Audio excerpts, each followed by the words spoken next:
Dear friends and followers, welcome back to my channel and greetings from the Airbus A320 simulator at the TFC Flight Training Center here in Essen, Germany. This is another basic introduction video of the Airbus A320 hydraulic systems. The A320 hydraulic system consists of 3 independent continuously operating systems and marked with colors green, blue and yellow. Each system has its own hydraulic fluid reservoir and an accumulator, but fluids can't be transferred from one system to another. And the normal system operating pressure for each system is 3000 psi, which is at about 200 bars compared to your car tire pressure, which is at 2 to 3 bars. To provide this kind of pressure, each hydraulic system has its own pump.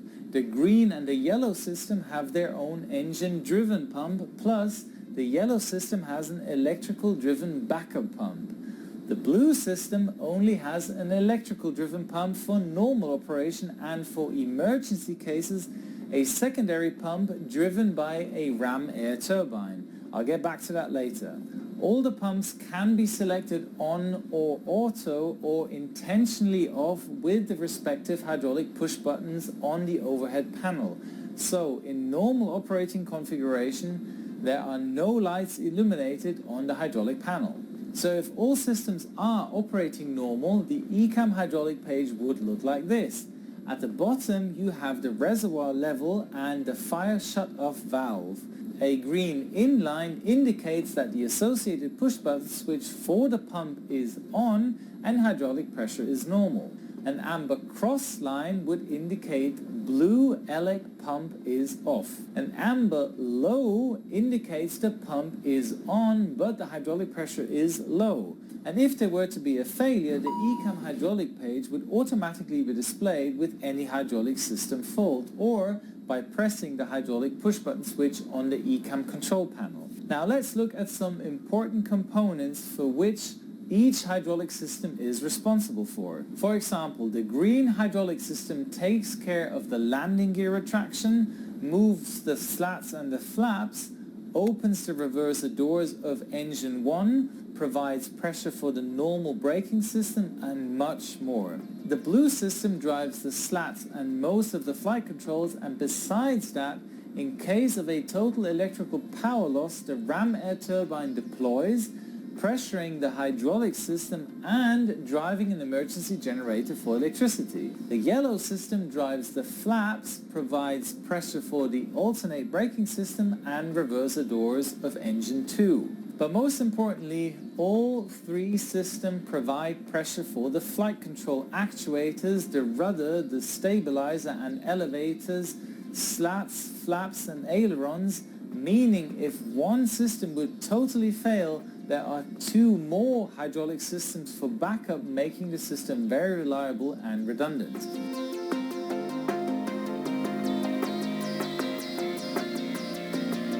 And besides that, the hydraulic system, green and yellow, can pressure each other with the PTU, the power transfer unit. Let's say we would have just experienced an engine failure on one engine and the hydraulic pressure on the green system would immediately collapse because the engine-driven pump has stopped running. Within seconds, the PTU automatically kicks in and provides the pressure of 3000 psi. So imagine the PTU as a pump, which in our case gets driven by the yellow system pressuring the green system. So although we've just had an engine failure, all hydraulic system works as if in normal operation. Okay, new scenario, all engines running again. Now let's say the green hydraulic reservoir is leaking and the ECAM would give a warning stating hydraulic green reservoir low level. And following the ECAM orders, we have to turn off the PTU and engine 1 pump, meaning due to the leakage there isn't enough fluid in the system to provide adequate pressure. And therefore we have to shut down the PTU and engine-driven pump and accept the entire green hydraulic system is lost. Due to the loss, the ECAM will show the independent and primary failures as hydraulic green reservoir low level and green system low pressure, The right side of the ECAM shows the secondary failures, flight controls and wheel page, as they have components which are affected by the loss of the green system. So let's look at the respective pages and see what is inoperative and what was taken over by the other hydraulic systems. So the nose wheel steering is inoperative, resulting that after landing we would need a tow truck to get us from the runway. The auto brake and the normal braking aren't working either, so we would have to use the backup alternate braking of the yellow system. So let's look at the flight control page. The spoilers 1 and 5 on each side are inoperative, not too bad because we still have the blue and yellow system backing up the rest of the flight controls. Okay, now let's go through the status page. Because of the green hydraulic system loss, we have to apply the landing gear gravity extension checklist.